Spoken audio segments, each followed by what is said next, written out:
Sturzfluten, Waldbrände. Das Wetter spielt immer mehr verrückt. Ja, darf einfach gehen noch nicht einfach das Ganze aufs Mass teichen. Es wird wärmer. Die Schweiz ein internationaler Hotspot vom Klimawandel. Die Temperaturen steigen da mehr wie doppelt so schnell wie im globalen Durchschnitt. Der Rückgang von den Gletschern und die Veränderung der Landschaft, also wie rasant es fortschreitet und wie stark die Veränderung zu spüren ist, das gibt einem schon zu denken. Jetzt sind wir am Anfang des Sommers und ist schon so heiß und so starke Gewitter und das macht Angst.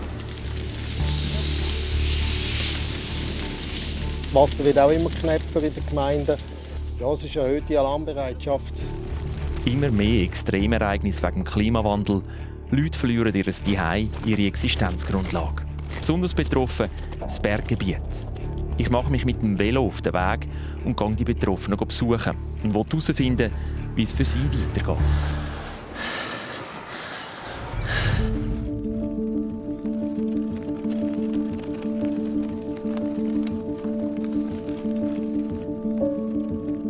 Meine Reise fängt im Berner Oberland an, beim Brienzersee. Ich bin unterwegs nach Brienz. Dort ist 2 Jahre nach dem verheerenden Unwetter immer noch nicht klar, ob alle Leute wirklich in ihre Häuser zurück können oder nicht.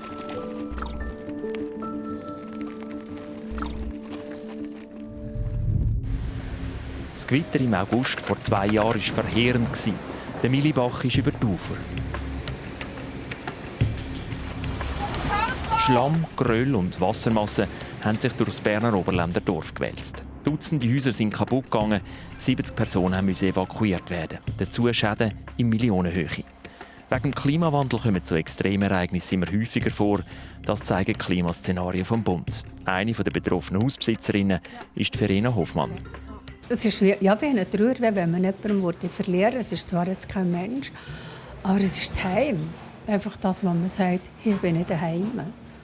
Das ist weg.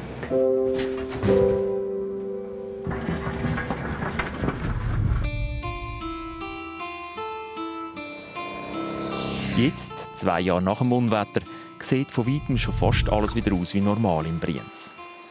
Kommt man aber näher, immer noch ein Bild von der Zerstörung. Entlang vom Milibach sind ein Dutzend Häuser nicht mehr bewohnbar. Die Verena Hoffmann, die ihr Haus verloren hat, wohnt jetzt weiter oben im Dorf. Guten Tag, Frau Hoffmann. Grüezi wohl. So. Wie geht's Ihnen? Ja, also wenn ich ganz ehrlich will sein, nicht so gut und gleich geht es mir gut. Das ist noch ein bisschen schwierig zu sagen. Die 77-jährige Rentnerin hat sich mittlerweile gut eingerichtet in dieser Mietwohnung. Sie versucht, nach dem dramatischen Erlebnis zurück in den Alltag zu finden. Keine einfache Aufgabe. Ich lebe nicht schlecht, es geht mir ja. Ich habe zu essen, ich habe zu trinken, ich habe eine Wohnung, ich habe ein Bett, alles. Ich kann einfach sagen, es ist in Ordnung. Aber das, was einen selber ausmacht, das, was man einfach fehlt, das kann man nicht in Worte fassen. Das kann man einfach nicht sagen, wie es ist. Ja, darf einfach gehen noch nicht einfach das Ganze aufs Mass teichen. Ja, das kommt einfach um mich ab.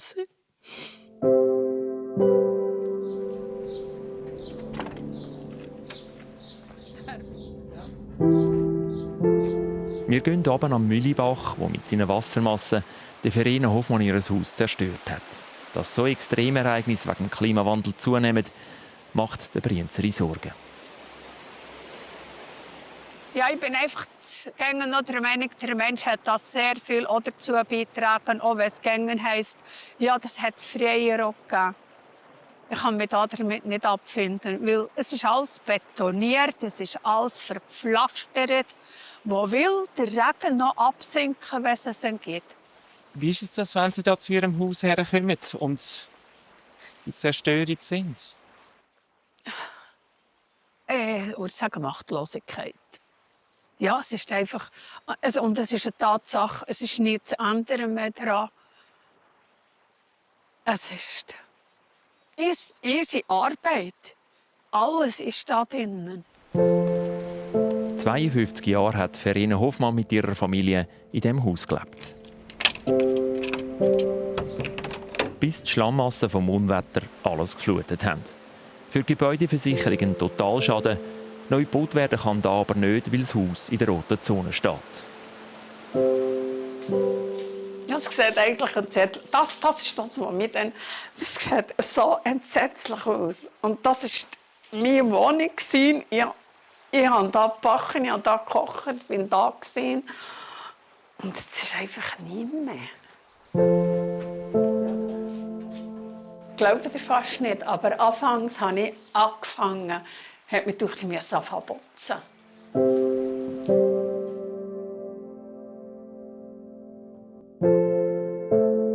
Es gibt manchmal Tage, wo ich sage, am liebsten wollte ich, das wäre alles zusammen nur ein Albtraum gewesen und ich erwache jetzt und gehe in die Stube und ziehe mich daheim.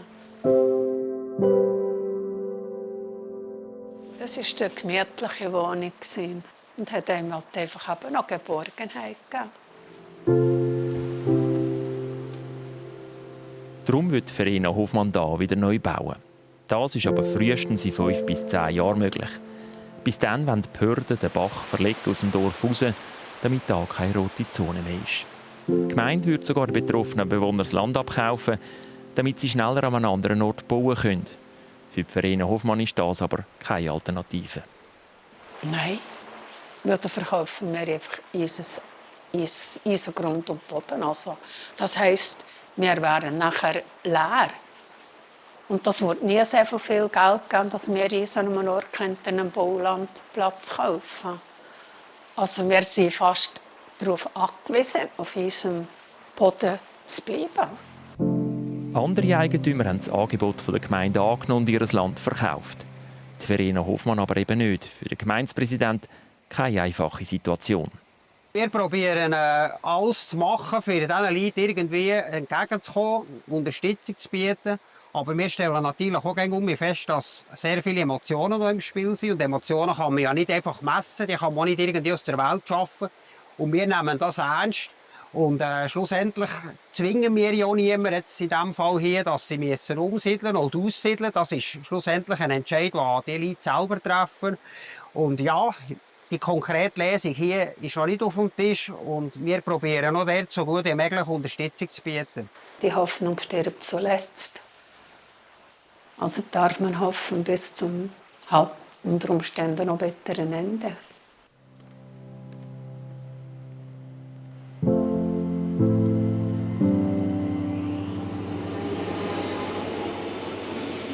Auch für den Fall, dass sie das nicht mehr erleben wird, die Verena Hoffmann hofft, dass wenigstens ihre Tochter da wieder einmal einziehen kann.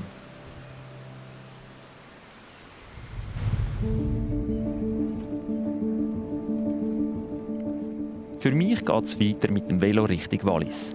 Dort habe ich mit einem Bergführer abgemacht. Wegen der steigenden Temperaturen wird sein Job immer schwieriger und gefährlicher. Zuerst muss ich aber noch über den Grimselpass, einen Haufen Kilometer und Höhenmeter in brütiger Hitze. Ich komme langsam immer mehr ins Schwitzen. Ein Zustand, der für viele Leute in Schweizer Städten schon fast normal ist.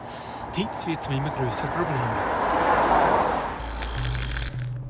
Die Hitze ist im Zusammenhang mit dem Klimawandel eine der meist unterschätzten Gefahren. Pro Jahr sterben darum in der Schweiz mehrere hundert Leute. Laut Klimaszenarien vom Bund werden so Hitzewellen immer häufiger. Alte Menschen sind besonders anfällig. Den Bewohnerinnen und Bewohnern von dem Alterszentrum in Zürich-Seebach macht die grosse Hitze draussen zu arbeiten. Ich hatte schon zweimal einen Sonnenstich, also es ist sehr unangenehm. Ich habe dermassen heiß bekommen. Ich war flutschnass. Ich habe mich mit dem nachher ein bisschen abgeduschen. Und es ist herrlich jetzt. Ich tue mich dann auch einrichten. Dann muss ich halt leider, wenn es so ganz heiß ist, drinnen bleiben. Mit konsequenter Beschattung der Tagdauer und gezieltem Durchlüften in der Nacht bringen Betreiber kühle Temperaturen her, ganz ohne Klimaanlage. Dann gibt es so einen Luftzyklus mit Ventilatoren noch zusätzlich antrieben, wo dann eben die Betondecke da im Restaurant und im bewohnenden Restaurant vorne sehr schnell abkühlen und dementsprechend am Morgen, wenn man kommt, hat man dann wieder für einen Tag angenehme Temperatur. Nicht nur in den Gebäuden, sondern auch in der Stadtplanung versuchen die Experten, die Hitze zu reduzieren. Im Zentrum von Städten wie in Zürich ist es wegen der vielen überbauten Flächen bis zu 7 Grad wärmer wie am Stadtrand. Bei dieser Strasse versucht man das zu ändern. 60 Parkplätze verschwinden, dafür gibt es mehr Grünfläche und mehr Platz für Bäume. Bäume wiederum können so natürlich umso besser wachsen, haben eine grössere Baumkrone, was dann für die Hitzeminderung sehr bedeutend ist, weil wir so dann auch viel mehr Schatten haben und natürlich viel mehr Grünfläche. Auch die kühle Luft, die in der Nacht von den Wäldern rund um die Stadt ins Zentrum herabfliesst, versuchen Planer mehr zu berücksichtigen. Und zwar beim Bau von neuen Gebäuden, wie bei dem Schulhaus am Fuß vom Mütliberg.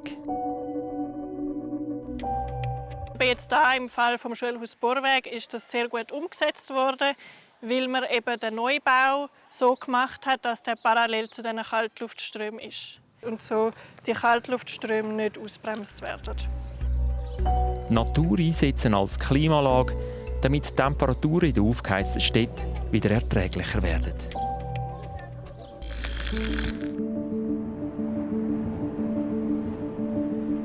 Ich bin immer noch unterwegs über den Grimselpass Richtung Wallis.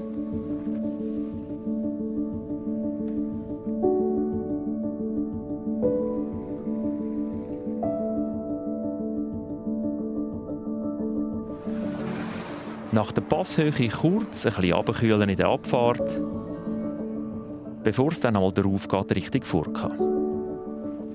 Da treffe ich meinen Bergführer. Hey, hallo. Grüß dich, Philipp. Matthias, hallo. So, Wie geht's? danke, gut. Unser gemeinsames Ziel, der Rhone-Gletscher. Der Philipp Schmidt kommt das Abschmelzen in seinem Berufsalltag hautnah mit über. Der See unten am Gletscher wird immer grösser. Das Eis zieht sich jedes Jahr Dutzende Meter zurück.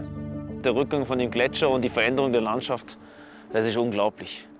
Also wie rasant es fortschreitet und wie stark die Veränderung zu spüren ist, das gibt einem schon zu denken. Auf dem Weg zum Gletscher müssen wir aufpassen. Dort, wo das Eis weg ist, lauern neue Gefahren. Dadurch, dass der Gletscher selber sich natürlich zurückzieht, wird einiges freigelegt. Die Moräne wird frei, beziehungsweise der Schotter und der Schutt wird frei und die großen Steine, die man da sieht. Und sich dann unter Umständen auch in Bewegung setzen können. Wir machen uns parat für den Gang auf den Gletscher. Der Klimawandel schränkt die Bergführer in ihrer Arbeit immer mehr ein. Vieles, was früher noch möglich war, geht heute nicht mehr. Vor nicht allzu langer Zeit hat man hier Anfang Juni, Mitte Juni noch eine solide Schneedecke gehabt.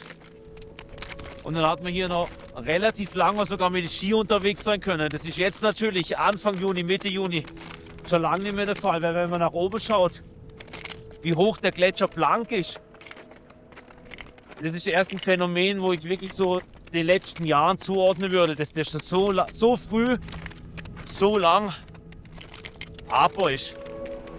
Die Gletscher in der Schweiz haben in den letzten 10 Jahren ein Viertel von ihrer Eismasse verloren. Das zeigen die Daten vom nationalen Messnetz GLAMOS. Weil dieses Jahr die schützende Schneedecke schon Ende Juni weggeschmolzen ist, droht ein noch schnellerer Zerfall. Die Gletscher und Berge eine wichtige touristische Einnahmequelle für viele Leute im Goms. Die in Obergestelen macht sich der Philipp Schmidt darum mit seiner Familie Gedanken, wie es weitergehen soll. Ist das schon ein Stinkerkäse? Nein, ein anderer. Der hat im Frigor gelassen, das Stich.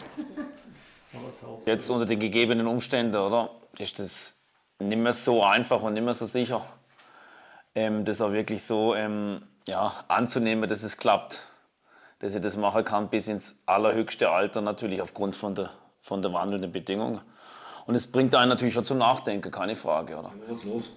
Besonders der Winter wird unberechenbarer. Wärmeeinbrüche, Extremniederschläge, die Lawinengefahr darum immer schwieriger zum Abschätzen für den Bergführer. Das macht auch seiner Frau Sorgen. Weil die Mama ist auch daheim am Donnerstag. Die Lawinengefahr, das ist das, was ich selber am meisten davor Angst habe, weil immer, also ja, er ist ja vorsichtig unterwegs, aber gleich ist es wie so etwas, was ich denke, vom Schwierigeren zum Abschätzen. Aber ja, versuche es mir nicht zu fest dran zu denken. Zurück auf den Gletscher. Weil die Wintersaison immer kürzer wird, arbeitet Philipp Schmidt nebst seiner Arbeit als Bergführer neu auch als Naturgefahrenbeobachter für Gemeinden im Goms. Und möglicherweise kommen bald noch andere Standbeine dazu. Von dem her könnte ich mir beispielsweise vorstellen, gerade im Hochwinter, der länger je schwieriger wird, als Pistenpatrouilleur zu arbeiten oder als Skilehrer zu arbeiten. Das sind durchaus Gedankenspiele, die wir uns gemeinsam und die ich mir natürlich auch zusammen mit der Familie eben mache. Mit dem Klimawandel verändert sich nicht nur die Bergwelt in rasantem Tempo. Wo vor kurzem noch Eis war, tauchen die Murmeli und die Steinböcke auf. Ein Haufen Veränderungen gibt es auch im Leben und Arbeiten der Leute in den Alpen. Etwas anderes bleibt ihnen gar nicht übrig.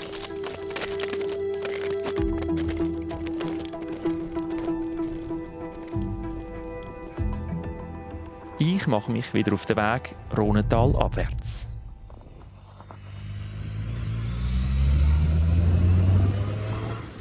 Ich wollte einen Weinbauer besuchen, der neu auf Olivenbäumen setzt.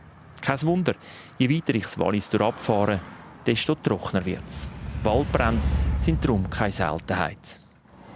Vor 3 Jahren hat der Wald hier oberhalb von Bitsch fast 3 Wochen lang gebrannt. Wegen dem Klimawandel kommen so Brände immer häufiger vor. Auf einer Fläche so gross wie 140 Fußballfelder brennt der Wald 2023 im Bitsch. Dieses Jahr brennt schon im April im Buschlaf. Und mittlerweile gibt es auch immer mehr Waldbrände auf der Alpen-Nordseite, weil es so trocken ist. Im Juni zum Beispiel im Berner Oberland bei Unterseen und im Neuenburger Jura in Les Roches de Moron.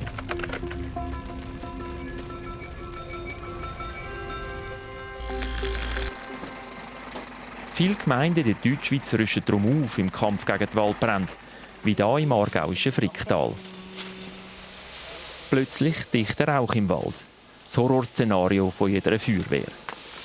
Die Löschtrupps versuchen, den Brandherd zu bekämpfen.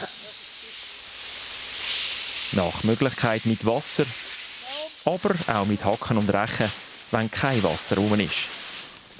Es ist recht anstrengend, es ist sehr warm. Manchmal haben wir auch ein bisschen Rauch im Gesicht. Und manchmal macht es einem schon ein bisschen Sorgen, wenn man dann das auch wieder in den Griff bekommt. Aber ich denke, das ist das Wichtigste, dass wir üben. Auch mit anderen Feuerwehren zusammen. In diesem Fall übt die Stützpunkt Feuerwehr Frick nur mit Rauchpetarden. Es hat schon so lange nicht mehr geregnet, dass da kein Öffnungsfeuer erlaubt ist. Ja, es ist eine trockene Zeit. Das Wasser wird auch immer knapper in den Gemeinden. Ja, es ist eine erhöhte Alarmbereitschaft. Wichtig ist, dass man vorbereitet ist, dass man die Mannschaft und das Kader ausgebildet hat. Geleitet wird die Ausbildung vom Verein At Fire. Wir haben hier den Brand, den ihr hier seht, oder? At Fire ist eine gemeinnützige Organisation, die auf Waldbrandbekämpfung spezialisiert ist. Machen wir 2 Gruppen. Die Entwicklung mit immer längeren Hitze- und Trockenphasen beschäftigt auch die Experten. Es ist natürlich mit Sorgen verbunden, oder? Weil eben, es gibt immer mehr Vegetationsbrand und das zerstört natürlich Lebensräume und Waldfläche. Und wenn es noch immer heißer wird, kann das durchaus öfters und auch verheerender werden. Sieht gut aus, was wir da gemacht haben. Gefällt mir.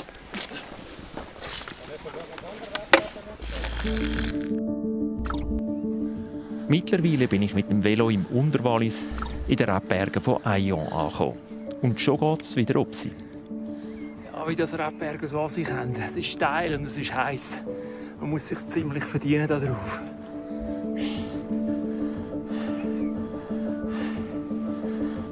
Nur dank Bewässerung ist hier Rebbau überhaupt noch möglich. Der Winzer, den ich besuche, versucht neue Wege zu gehen mit anderen Kulturen. Mathias, enchanté. Julien. Ça va bien? Ouais, ça va, chaudement. Ouais? Chaudement. Sertige Olivenbaumsetzlinge werden normalerweise im Mittelmeerraum gepflanzt. Der Julien Guillon macht das seit 4 Jahren im Wallis. Er hat alte Rebstöcke ausgerissen und nutzt den Platz jetzt für die neuen Kulturen.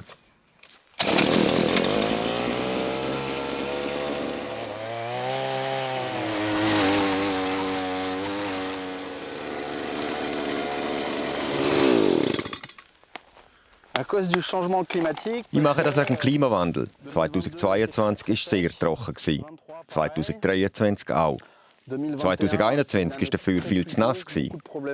Ganz generell, seit ich vor 10 Jahren hier angefangen habe, hatte ich noch Probleme mit dem Klima und der Trockenheit. Der Julien Guillon schätzt, dass Olivenbäume etwa 80% weniger Wasser brauchen als Reben. Dank den Bäumen gibt es mehr Schatten in den Rebbergen und der Boden trocknet nicht so schnell aus. In verschiedenen Regionen in Europa hat sich der Olivenanbau in Rebbergen etabliert. Ich glaube, die Schweiz kann hier auch eine wichtige Rolle spielen. Vor allem, weil es aus ökologischer und wirtschaftlicher Sicht nicht sinnvoll ist, nur Monokulturen mit Reben zu betreiben. Gerade wegen der Krise in der Weinbranche wird der Olivenanbau interessanter. Das bringt zusätzliches Einkommen. So können er etwa 20% mehr Geld verdienen, rechnet Julien Guillon. Immer mehr Winzer und Bauern kommen auf den Geschmack von Oliven. Mittlerweile gibt es etwa 40'000 Bäume in der Schweiz. Weil es immer wärmer und trockener wird, bleibt vielen auch gar nichts mehr anderes übrig. Der Wandel ist schon voll im Gang. Wir müssen uns anpassen und jetzt handeln. Wenn wir mit dem Rücken zur Wand stehen, ist es schon zu spät.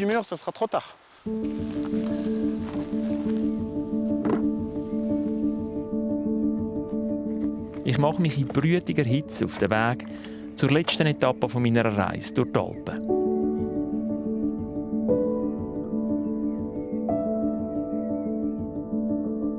Und zwar ins Val d'Aran oberhalb von Sion.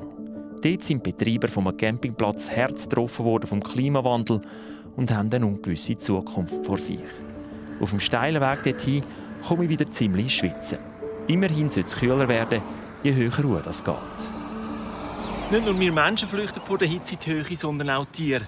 Was der Hitzestress in der Tierwelt alles auslöst, dem gehen die Forscher im Nationalpark nach. Schon Mitte Juni ist es dieses Jahr im Nationalpark so heiß wie im Hochsommer. Im Val d'Ruptjun sind die Forscher unterwegs, um die Auswirkungen der steigenden Temperaturen auf die Tier- und Pflanzenwelt zu untersuchen. Wir haben hier eine einmalige Zusammensetzung von Pflanzen und Tieren. Und man sieht, dass gewisse Tiere, gerade die an kältere Temperaturen, höhere Lagen angepasst sind, wenn dann der Lebensraum dann irgendwann einmal knapp wird und ausgeht, dann könnte man fast sagen, ist unser Kapital weg. Das Kapital, die vielen verschiedenen Tier- und Pflanzenarten, die es in dieser Vielfalt sonst fast nie mehr gibt in der Schweiz.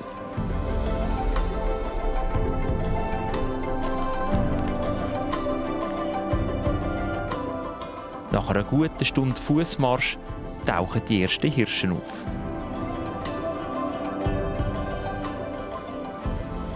Weil es ein relativ warmer Tag schon ist, sehen wir auch schon Hirsche, die das Schneefeld suchen und sich dort abkühlen. Je wärmer es wird, desto weiter Ruhe gehen die Hirsche, Gämschi und Steinböcke. Auf 2500 Meter ist es an diesem Tag fast 20 Grad. Und der Steinbock hat noch nicht mal sein ganzes Winterfell abgelegt. Dank einem Senderhalsband können ihn die Forscher genau verfolgen. Dabei hat sich gezeigt, dass sich der Lebensraum um über 300 Meter in die Höhe verschoben hat seit 1980. Die Durchschnittstemperatur im Nationalpark sind um über 2 Grad gestiegen. Die Gipfel, die wir haben, sind ein bisschen über 3000. Irgendwann ist es fertig. Man muss auch sehen, wenn man höher raufgeht, gibt es weniger Fläche. Das heisst, die zwischenartliche Konkurrenz könnte sich auch verstärken. Und das kommt sicher zu einer Verdrängung und letztlich auch zu einem Verschwinden der Arten, wenn es so weitergeht. Nicht nur bei den Tieren, auch bei den Pflanzen im Nationalpark haben die Forscher eine deutliche Veränderung festgestellt. Wir treffen den Botaniker Raphael von Büren. Er bestimmt hier die Artenvielfalt auf standardisierten Untersuchungsflächen und hat zum Teil spezielle Methoden, um die verschiedenen Pflanzen voneinander zu unterscheiden. Jetzt habe ich ein cooles Pflänzchen gefunden. Hier. Polygala. Und hier muss ich ein Blättchen abreißen.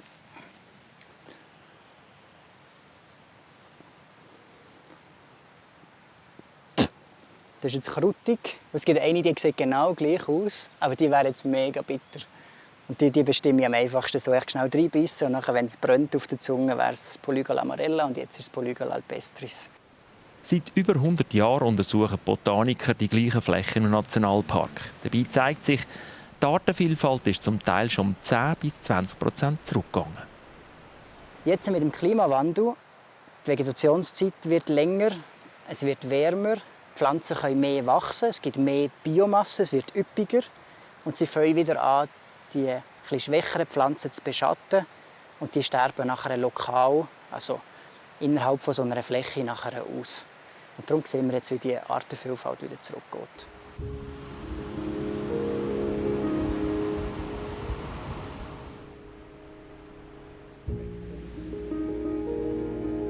Gegen das Artensterben können die Forscher nichts unternehmen. Sie können nur versuchen, zu sensibilisieren und aufzuzeigen, wie schnell der Wandel passiert.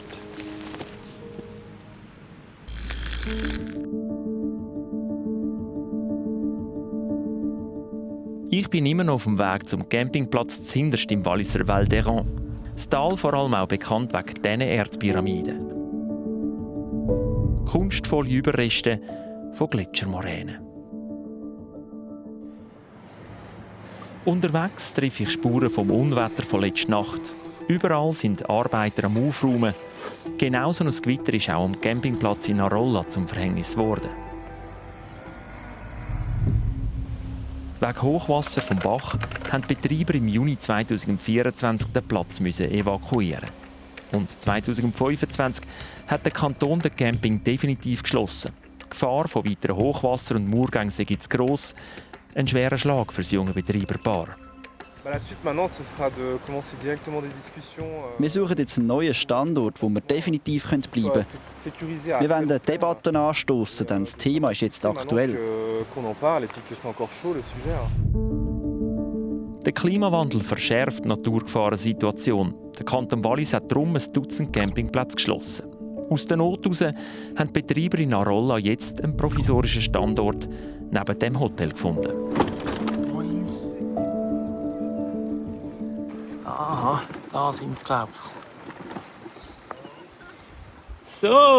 Bravo! Hallo Eva, wie geht's? Ja, danke, es war angenehm hier, nicht so heiß. Ja. Hier ist nicht besser. So heiß? Ja, jetzt unten schon in Sion, aber... ja, aber für uns ist es schon heiß. Ja, ja. Heute ist Saisonstart.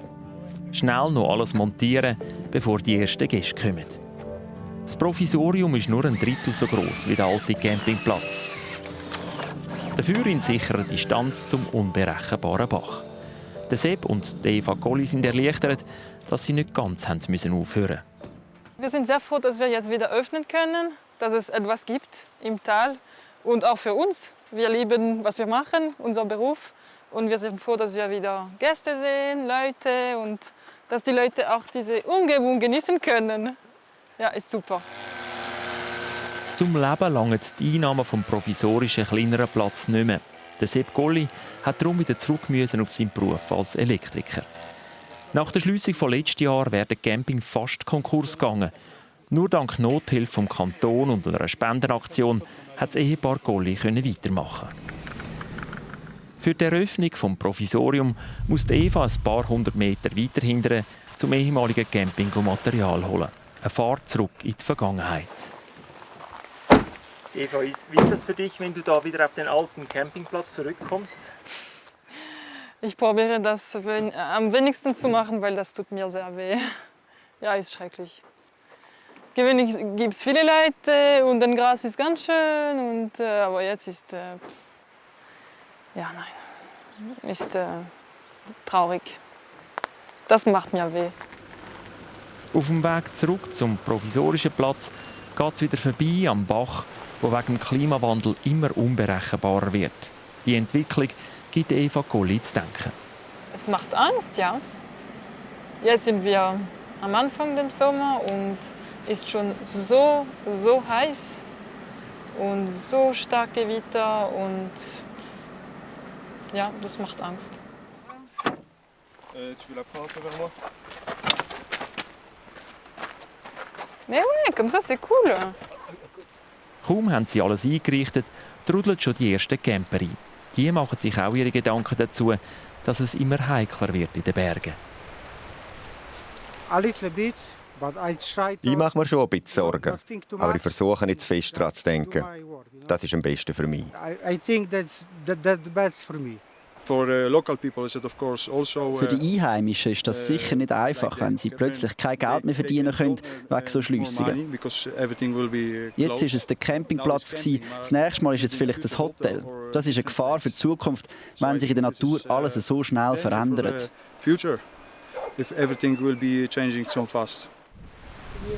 Salut, ça va? T'étais chez le dentiste, ça va? Die Gemeindepräsidentin kommt vorbei und versucht, Eva und Sepp Golli zu unterstützen in der Suche nach einer definitiven Lösung für einen neuen Platz. Weil hier neben dem Hotel können sie nicht ewig bleiben. Vis-à-vis in diesem Wald wäre eine Möglichkeit.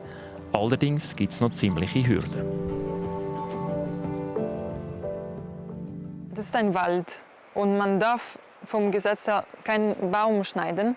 Also man muss dagegen gehen und dass es eine Campingzone wird und das ist das tricky, dass ein Wald ein Camping wird. Ja. Für das Tal ist der Campingplatz wirtschaftlich wichtig. Tausende von Übernachtungen gehen verloren, wenn aus dem kleinen Provisorium nicht gleich wieder ein grösserer Betrieb wird. Der Camping ist extrem wichtig.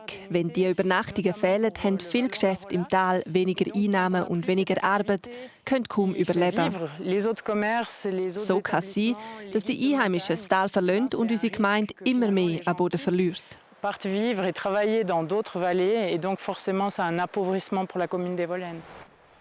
So kämpfen das Betreiberpaar und die Gemeinde zusammen um die Zukunft des Camping. Eva Golli ist zuversichtlich, dass es irgendwie klappen wird. Wir haben wirklich viele Unterstützung. Okay, es gibt Gesetze und Sachen, aber es braucht Menschenverstand und ich glaube, ja, das gibt es noch in unserer Welt. Jetzt hängt es vor allem vom Kanton ab, was da oben möglich ist, trotz Klimawandel und mehr Naturgefahren.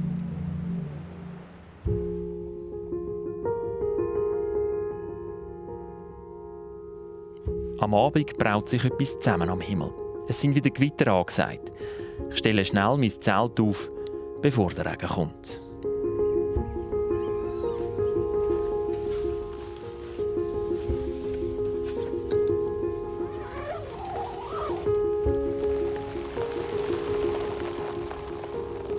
Mir wird einmal mehr bewusst, wie man besonders in den Bergen allem ausgeliefert ist. Doch diesmal bleibt es zum Glück beim normalen Regen. Nach einer Stunde ist der Spuk vorbei und so gibt es auf dem Camping Arolla eine ruhige Nacht. Nach meiner Velotour durch die Alpen bleibt mir, dass der Schutz vor Naturgefahren in Zeiten des Klimawandels keine Selbstverständlichkeit mehr ist. Die Menschen in den Bergen und in den Städten müssen sich immer stärker an die veränderten Realitäten anpassen.